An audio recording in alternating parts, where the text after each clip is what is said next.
In this video, I want to show you how to lower the back seats of your Kia Sportage.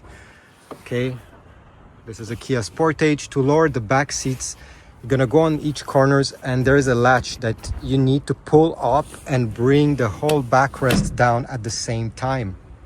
You can do only one side or you can do both sides. So let's go on the other side.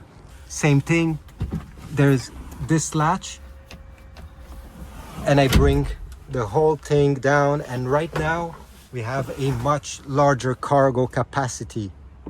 To bring back the backrest, unlock it, okay, with the latch and bring it in the position you desire. And by the way, you can lock this seat in a more vertical stance or at an angle if your passengers prefer to be more relaxed. Do the same thing on the other side and you will be good to go.